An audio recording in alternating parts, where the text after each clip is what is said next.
హైదరాబాద్లో ఉన్న జయలలిత భవనాన్ని జీహెచ్ఎంసీ అధికారులు సీజ్ చేశారు. తమిళనాడు మాజీ ముఖ్యమంత్రి దివంగత జయలలితకు నగరంలోని యూసఫ్గూడ జీహెచ్ఎంసీ సర్కిల్ 38 పరిధి శ్రీనగర్ కాలనీలో G+4తో భవనం ఉంది.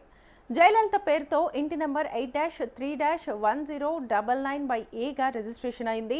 అయితే 2017 నుంచి ఈ భవనానికి సంబంధించిన ఆస్తి పన్ను బకాయిలు చెల్లించలేదు. ఏడాది ఫిబ్రవరిలో ఈ భవనానికి సంబంధించిన ఆస్తి పన్ను బకాయిల్ని చెల్లించాలని జీహెచ్ఎంసీ డిప్యూటీ కమిషనర్ నోటీసులు జారీ చేశారు. అయితే జీహెచ్ఎంసీ ఇచ్చిన నోటీసులకు జయలలిత భవనానికి సంబంధించిన వారు స్పందించలేదు. అందుకే సోమవారం రోజు జీహెచ్ఎంసీ ఏఎంసీ బాలరాజ్ ఆధ్వర్యంలో సిబ్బంది జయలలిత భవనాన్ని సీజ్ చేశారు.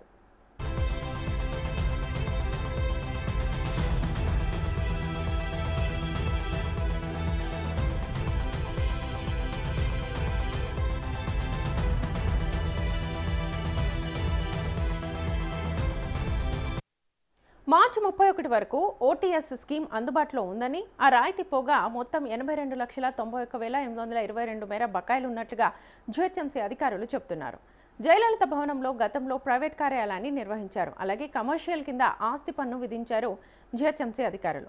ఈ భవనాన్ని 2017 నుంచి నివాసానికి వాడుకుంటున్నామని, కాబట్టి ఈ భవనాన్ని రెసిడెన్షియల్గా మార్చాలని జీహెచ్ఎంసీ అధికారులను ఈ జయలలిత మేనల్లుడు చెన్నైకి చెందిన దీపక్ జయకుమార్ గతంలో కోరారు.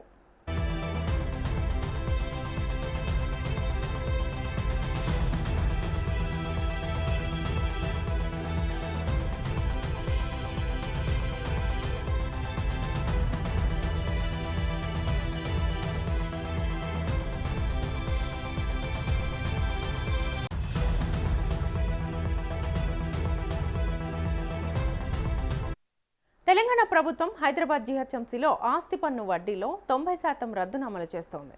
రాష్ట్ర పురపాలక శాఖ వన్ టైం సెటిల్మెంట్ పథకం అమలు చేస్తోంది. ఈ ఓటీఎస్ పథకం మార్చి 31తో ముగియనుంది. ఏప్రిల్ 1 నుంచి రూల్స్ మారుతాయి. అప్పటి నుంచి ఆస్తి పన్నును వడ్డీతో సహా చెల్లించాల్సి ఉంటుందని జీహెచ్ఎంసీ కమిషనర్ ఆర్వి కర్ణన్ తెలిపారు. అయితే ఈ ఆస్తి పన్ను చెల్లింపునకు సంబంధించి డబ్బుల్ని తీసుకోవడం లేదు. ప్రజలు జీహెచ్ఎంసీ వెబ్సైట్, మైక్యూర్ యాప్, మీ సేవా కేంద్రాల్లో జీహెచ్ఎంసీ సిబ్బంది దగ్గర డిజిటల్ రూపంలో పన్ను చెల్లించాలని సూచించారు అధికారులు. ఓటీఎస్కు ఇవాళ ఒక్కరోజే అవకాశం ఉందని, ఉపయోగించుకోవాలని వారు సూచిస్తున్నారు.